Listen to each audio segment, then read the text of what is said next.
السلام علیکم۔ میں مسلم سے اماں اپنے سبھی بھائیوں سے ایک بات کرنے جا رہا ہوں کہ مسلک یا فرقے کیسے بنتے ہیں۔ نبی کریم حضرت محمد صلی اللہ علیہ وسلم کے وفات کے بعد تقریباً 150 سال کے بعد امام ابو حنیفہ رحمۃ اللہ علیہ نے بہت سی حدیثیں اکٹھی کی۔ ان کے بعد دوسرے امام آئے، امام مالک آئے، امام حنبل آئے رحمۃ اللہ علیہ، امام شافعی آئے رحمۃ اللہ علیہ۔ انہوں نے بہت سی حدیثیں ہم تک پہنچائیں۔ وہ اللہ کے ولی تھے، اللہ کے نیک بندے تھے، لیکن اس ٹائم کے جو لوگ تھے، جو ہمارے مسلم بھائی تھے، انہوں نے ان کو ایسا درجہ دے دیا کہ صرف اور صرف انہیں ہی امام سمجھنے لگ گئے، جبکہ ہمارے امام تو حضرت محمد صلی اللہ علیہ وسلم ہیں، جنہیں اللہ نے مقرر کیا ہے۔ ہم یہ چاروں امام یا اس کے بعد بھی جو امام آئے سبھی کو مانتے ہیں، لیکن محمد صلی اللہ علیہ وسلم کے بعد۔ اس لیے اگر سوچیں ان چاروں اماموں کے امام کون تھے تو یہی رزلٹ سامنے آئے گا کہ حضرت محمد صلی اللہ علیہ وسلم ہی ان کے امام تھے۔ اس کے بعد دنیا میں ایسے مسلک پیدا ہونے لگ گئے کہ کوئی حضرت امام ابو حنیفہ کو ماننے لگا، ان کی حدیثوں کو صحیح ماننے لگا، کوئی امام حنبل کو رحمۃ اللہ علیہ، کوئی امام شافعی کو، کوئی امام مالکی کو۔ لوگوں نے ان اماموں کو ہی اپنا مسلک یا اپنا امام مان لیا، جو کہ سراسر غلط بات ہے، کیونکہ ہم ان کی بہت عزت کرتے ہیں۔ انہوں نے ہمارے لیے اسلام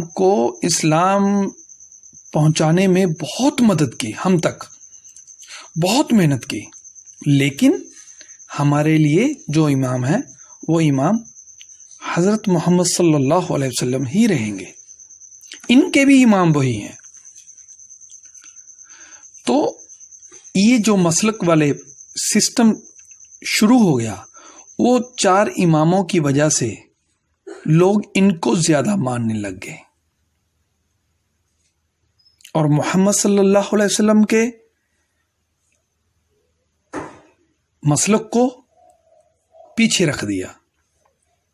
صحابہ کرام رضی اللہ عنہ کے مسلک کو پیچھے رکھ دیا۔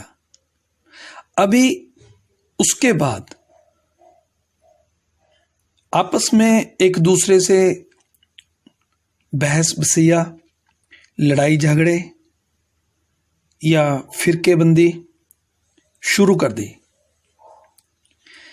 جیسے آج کے زمانے میں ہم دیکھیں، جو علماء کرام ہم تک قرآن اور حدیث کو اور زیادہ آسان کر کے ہم تک پہنچا رہے ہیں، اگر ہم ان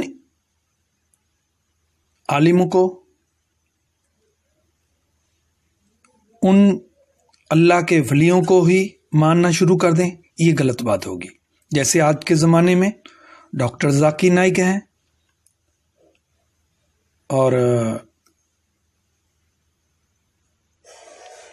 ڈاکٹر اسرار احمد ہیں، جاوید احمد گامدی صاحب ہیں، مولانا طارق جمیل صاحب ہیں، مولانا طارق مقصود صاحب ہیں، مولانا توصیف الرحمان صاحب ہیں، اور بہت سارے ایسے علماء کرام ہیں جو بہت ہی اچھے ہیں اور بہت ہی آسان کر کے ہمیں بات کو بتا رہے ہیں. لیکن اگر ہم میں سے کوئی یہ سوچ میں لگ جائے کہ ان پہ ہی ایمان رکھ کے ان پہ ہی پورا کا پورا بھروسہ رکھ کے ان کے نام کے پیچھے والا نام ہم اپنے نام کے پیچھے لگانے شروع کر دیں تو کتنا عجیب لگے گا اور کتنا غلط لگے گا. جیسے کئی لوگ کو ہم پوچھتے ہیں بھئی آپ کون ہو؟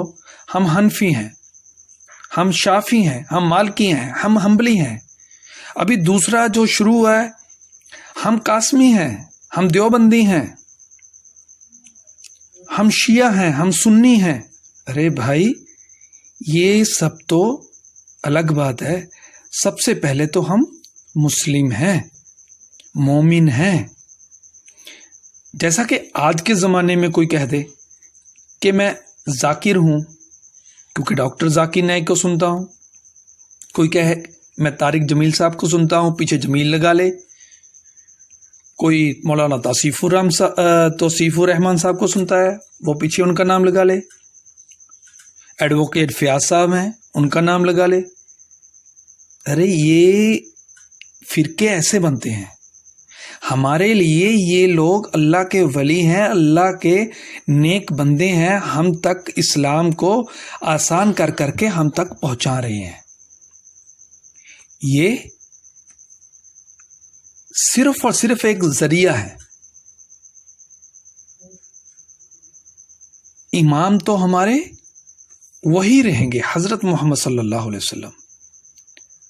فرقہ تو ہمارا وہی رہے گا جو محمد صلی اللہ علیہ وسلم کے صحابہ کا تھا.